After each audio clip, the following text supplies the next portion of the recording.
Hello everyone, Jamia Millia इस्लाम में 11 arts के लिए जो भी स्टूडेंट एंट्रेंस एग्ज़ाम दिए हैं, आज के इस वीडियो में 11 आर्ट्स के पेपर को हम फिर से डिस्कस करेंगे। इम्पॉर्टेंट ये है कि इसका पार्ट 1 मैंने ऑलरेडी अपलोड कर रखा है, जिसमें क्वेश्चन नंबर फर्स्ट से लेकर के 50 तक मैंने आपको उसमें बताया था। जितने भी क्वेश्चन थे वो सारे करेक्ट आंसर थे। तो अब आपको ये बताना है कि आपके कितने मार्क्स बन रहे हैं, वो बता देना है। साथ ही इसके बाद कल जो है आपको कट ऑफ वाली वीडियो अपलोड कर दी जाएगी, आपको पता चल सकेगा। उससे पहले मैं ये भी बताना चाहूँगा कि ये जो क्वेश्चन पेपर है वो सेट बी है, 11 आर्ट्स का है और 2024 में पूछा गया है। क्वेश्चन के पेपर का लेवल काफ़ी बढ़िया कह सकते हैं, मॉडरेट कह सकते हैं, टोटली एंट्रेंस ओरिएंटेड कह सकते हैं है। चलिए स्टार्ट करते हैं। अच्छा, उससे पहले मैं ये भी बताना चाहूँगा, ये तो भी मेल मिलाने के बाद जो कल 11 साइंस का जो पेपर हुआ था उसमें मैंने जो है मॉक टेस्ट लाया था 11 साइंस वालों के लिए, और हमारे उस मॉक टेस्ट से एटलीस्ट 8 से 10 क्वेश्चन मैच कर गए हैं। मतलब सेम क्वेश्चन जामे ने पूछा है। तो आप देख सकते हैं कि हमारा जो मॉक है वो कितना काम आया उन स्टूडेंट के लिए जो मॉक ज्वाइन किए थे। तो इस बार अभी जैसे मान ली एमयू का भी आप हो सकता है देंगे, साइंस आर्ट्स का, तो अल्टीमेटली आपको वहाँ भी हेल्प करने वाला होगा। तो जो भी कैंडिडेट्स को मॉक टेस्ट ज्वाइन करना हो, वीडियो के डिस्क्रिप्शन बॉक्स में व्हाट्सअप नंबर या एक कॉन्टैक्ट नंबर मेंशन है जिस पे आप व्हाट्सअप कर लेंगे। चलिए अब स्टार्ट करते हैं मैं क्वेश्चन नंबर 51 से। अब जैसे क्वेश्चन नंबर 51 कह रहा है कि which of this matters deal with the family law, इनमें से कौन सा मैटर जो है फैमिली लॉ से डील करता है। तो इसके जो करेक्ट आंसर होंगे वो ऑप्शन ऑल होगा, marriage law, adoption, inheritance, D जो होगा वो आपका करेक्ट आंसर होगा। चलते हैं नेक्स्ट क्वेश्चन पे। नेक्स्ट क्वेश्चन यहाँ पे ये कह रहा है कि dash is a group of people come together to contest election to gain and retain powers. तो बेसिकली पॉलिटिकल पार्टी जो होता है वो इस काम को करते हैं। आते हैं अगले क्वेश्चन पे। नेक्स्ट क्वेश्चन कह रहा है कि विच of the following example of multi party system, यानी कहाँ मल्टी पार्टी सिस्टम देखा जाता है। तो इंडिया में ही आपको मल्टी पार्टी सिस्टम है, सी जो होगा करेक्ट आंसर होगा। नेक्स्ट क्वेश्चन पे आते हैं। कह रहा है in a democratic country government is accountable to, government जो होता है वो किसको अकाउंटेबल होता है। करेक्ट आंसर ऑप्शन ए होगा, आम लोग जो चूज़ करते हैं उनके। तो पीपल जो होगा वो भी द करेक्ट आंसर होगा। क्वेश्चन नंबर 55 कह रहा है कि an election manifesto contain political parties, जो इलेक्शन जो पार्टी पॉलिटिकल पार्टी होते हैं वो अपने एक मैनिफेस्टो सेट करते हैं। तो वो मैनिफेस्टो इनमें से कौन सा would be the correct answer होगा। तो इसका जो करेक्ट आंसर होगा वो ऑप्शन डी होगा, इलेक्शन कैंपेन। एक सेकंड मैंने, हाँ अब आते हैं अगले क्वेश्चन पे। क्वेश्चन नंबर 56 कह रहा है कि in Belgium out of the total population 59% live in French region and speak dash language. मतलब देखिए फ्लेमिश रीजन में और बाकी में कौन से रहते हैं वो आपसे पूछ रहा है। तो 56 का करेक्ट आंसर जो होगा वो आपका डच होगा, ए जो होगा करेक्ट आंसर होगा। चलते हैं अगले क्वेश्चन पे। नेक्स्ट क्वेश्चन यहाँ पे ये कह रहा है कि in dash an act was pass to recognise Sinhala as the only official language thus disregarding Tamil. 57 का करेक्ट आंसर जो होगा वो 1956 होगा, B would be the correct answer होगा। अब आते हैं अगले क्वेश्चन पे। क्वेश्चन कह रहा है who has the power to make laws on the residuary subjects. 58 का करेक्ट आंसर जो होगा वो ऑप्शन ए होगा, यूनियन गवर्नमेंट। अब आते हैं अगले क्वेश्चन पे। कह रहा है कि besides Hindi there are dash other language recognise as a schedule language of the constitution. तो इसके अलावा जो है यानी कि इसका जो करेक्ट आंसर होगा वो 21 होगा, 21 लैंग्वेज, मतलब टोटल 22 लैंग्वेज है भारत के संविधान में। अब आते हैं नेक्स्ट पे, क्या करें। तो 59 का करेक्ट आंसर ए होगा। अगले क्वेश्चन पे आते हैं। 60 क्वेश्चन नंबर कह रहा है कि major steps towards decentralisation India was taken place. Decentralisation India में कब स्टार्ट हुआ था। तो इसका जो करेक्ट आंसर होगा वो 1992 में, एज होगा करेक्ट आंसर होगा। चलते हैं नेक्स्ट क्वेश्चन पे।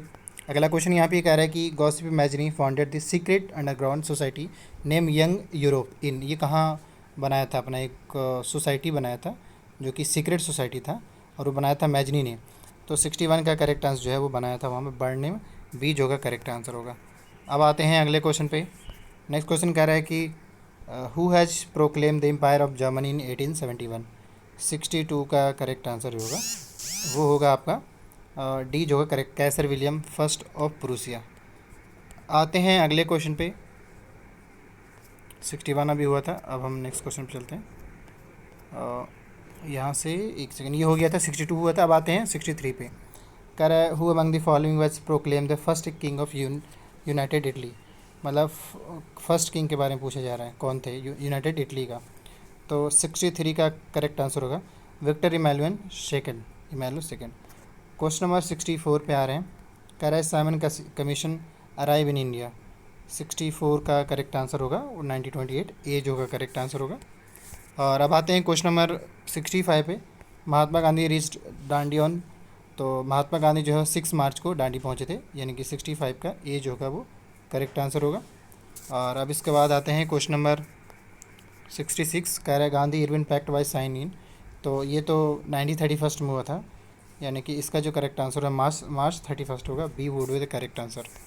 अब आते हैं अगले क्वेश्चन पे। कह रहा है खिलाफत committee was form in 1990 in the city of. 67 का करेक्ट आंसर ए होगा बॉम्बे। आते हैं नेक्स्ट क्वेश्चन पे। अगला क्वेश्चन कह रहा है which of the following was the reason for calling off the non cooperation movement by Gandhi ji. 68 का करेक्ट आंसर जो होगा वो चौरी चौरा इंसिडेंट। आते हैं अगले क्वेश्चन पे। कह रहा है द रेजोल्यूशन ऑफ पूर्ण Swaraj was adopted eight which Congress session. 69 का करेक्ट आंसर जो होगा वो बी होगा लाहौर। नेक्स्ट क्वेश्चन पे आते हैं। कह रहा the earliest kind of print technology was develop in dash Japan and Korea which was system of hand printing. Correct answer option C होगा चाइना। नेक्स्ट क्वेश्चन पे आते हैं। अगला क्वेश्चन कह रहा है कि the oldest that book printed in 868 AD is the Buddhist diamond Sutra containing 6 sheets of स्टेक्स and Buddhist woodcut illustration. तो इसका जो करेक्ट आंसर होगा आपका क्वेश्चन नंबर 71 का वो ऑप्शन सी होगा जापानीज में। अब आते हैं अगले क्वेश्चन पे। 72 कह रहा है कि Johann Gutenberg develop the first known printing press in 1430 in Strasbourg located in. तो 72 का करेक्ट आंसर जो होगा वो ऑप्शन बी होगा जर्मनी। अब आते हैं अगले क्वेश्चन पे। नेक्स्ट क्वेश्चन कह रहा है कि calligraphy is the art of. Calligraphy किस चीज़ का आर्ट है। 73 का जो होगा वो होगा आपका ब्यूटीफुल राइटिंग। ए जो होगा वो करेक्ट आंसर होगा। आते हैं 74 पे। कह रहा है Gutenberg was the first print to the. Gutenberg मतलब पहला प्रिंटिंग किस चीज़ का हुआ था। करेक्ट आंसर जो होगा वो बाइबिल। अब आते हैं अगले क्वेश्चन पे। कह रहे हैं यहाँ पे कि which was the first newspaper publish in India. 75 का करेक्ट आंसर जो होगा वो होगा आपका बंगाल गैजेट। ए जो होगा करेक्ट आंसर होगा। अब चलते हैं क्वेश्चन नंबर 676 पे। यहाँ से सिर्फ और सिर्फ आपका इंग्लिश है, मतलब यहाँ से एक सेकंड, यहाँ से आपका इंग्लिश सेक्शन स्टार्ट हुआ। चलिए अब इंग्लिश से, क्योंकि आपका पेपर के वेटेज के हिसाब से आपका इंग्लिश है, तो यहाँ से जो है इंग्लिश से स्टार्ट होगा। यहाँ से आपका इंग्लिश का पोर्शन है। पेपर हम कह सकते हैं मॉडरेट लेवल का है, पेपर आपका कट ऑफ हाई जा सकता है। कह रहा the teacher one that I dash come in proper uniform. इसका करेक्ट आंसर होगा बी मस्ट होगा। और अब आते हैं अगले क्वेश्चन पे। नेक्स्ट क्वेश्चन कह रहा है कि pick the grammatically incorrect question, यानी इनकरेक्ट क्वेश्चन पूछ रहा है। तो इसका करेक्ट जो इनकरेक्ट है वो ये है, are you sure that you did not have no shirts left. अगले क्वेश्चन पे आते हैं। कह रहा है you should dash your mother for your rude behaviour. 78 का जो होगा वो अपोलोजाइज टू डी जो होगा वो करेक्ट आंसर होगा। नेक्स्ट क्वेश्चन पे आते हैं। कह रहा है कि do you usually dash in warm water. इसका करेक्ट आंसर जो होगा वो बात होगा, ये करेक्ट आंसर होगा। अगले क्वेश्चन पे कह रहा है कि I dash speak Hindi English and Urdu. तो इसका जो करेक्ट आंसर होगा 80 का वो ऑप्शन सी होगा कैन। अगले क्वेश्चन पे कह रहे हैं यहाँ पे कि he dash late almost every day. इसका करेक्ट आंसर जो होगा वो कम्स होगा। अगले क्वेश्चन पे आते हैं। कह रहे हैं यहाँ पे कि they dash for over 4 hour before Savita केम।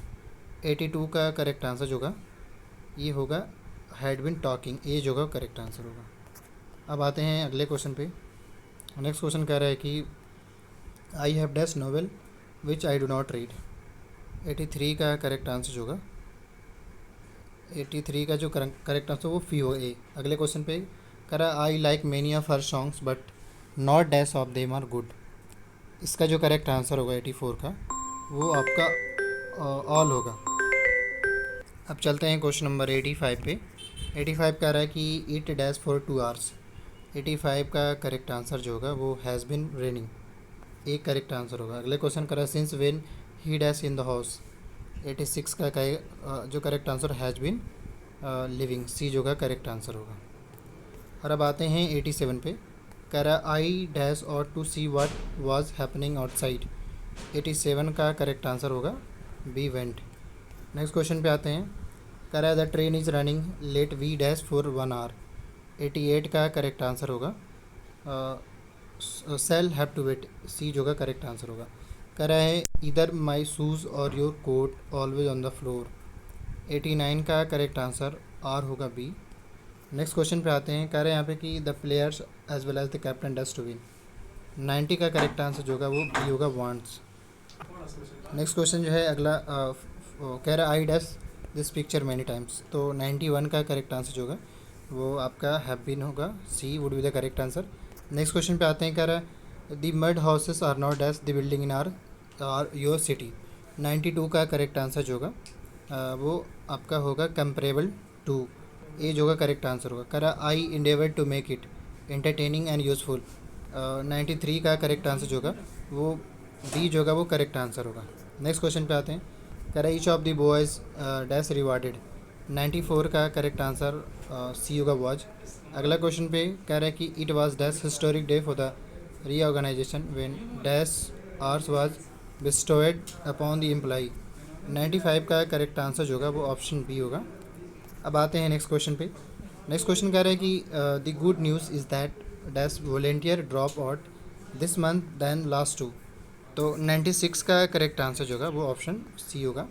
अगले क्वेश्चन पे कह रहे हैं 97 you dash consult the thesaurus if you need groups of synonym for those word. तो 97 का करेक्ट आंसर जो होगा वो नीड टू होगा। देखिए फर्स्ट ऑप्शन ये देखिए और बाकी यहाँ पे है, तो बी जो होगा वो करेक्ट आंसर होगा। अगला क्वेश्चन कह रहे हैं मेरिन गेव डैश कैरामिल और टॉफ़ी ऑन हर बर्थडे। मतलब बड़ा ही उल्टा पुल्टा नाम इसने कंसिडर किया है, लेकिन इसका जो करेक्ट आंसर होगा वो ऑप्शन सी होगा एवरीवन। अगले क्वेश्चन पे यहाँ पे कह रहा है the teacher gave dash of the students piece of advice. 99 का करेक्ट आंसर बी होगा। And one the last one 100 question कह रहा है students you dash have a maths test tomorrow. तो 100 का करेक्ट आंसर सी होगा। एड एंड में कुछ बातें बताते अभी, हालांकि कट ऑफ का एग्जैक्ट बता पाना थोड़ा मुश्किल होगा, लेकिन अभी ये पता चल जाएगा कुछ ही देर में। आपके जितने भी मार्क्स बन रहे हैं वो कमेंट कीजिएगा पहला। दूसरा आपके रिजल्ट्स आपका आंसर की इसी चैनल पे बता दीजिएगा, इस चैनल को सब्सक्राइब कर लिए। तीसरा ये कि ऑलरेडी जो है अभी जैसे मैंने बताया कि मॉक टेस्ट जो बच्चे ज्वाइन किए तो उनको काफ़ी हेल्प मिला है। तो आने वाले साल में जो बच्चे कोचिंग ज्वाइन करना चाहते हैं उसके लिए वीडियो के मतलब 2025 के लिए तैयारी करना चाहते हैं उन लोगों के लिए वीडियो के डिस्क्रिप्शन बॉक्स में मैंने व्हाट्सअप नंबर दे रखा है, व्हाट्सअप कर लीजिएगा। बाकी किसी भी टॉपिक से रिलेटेड या कोई भी डाउट्स क्वेरी हो कमेंट कीजिए, आपको रिप्लाई मिल जाएगा। Thank you.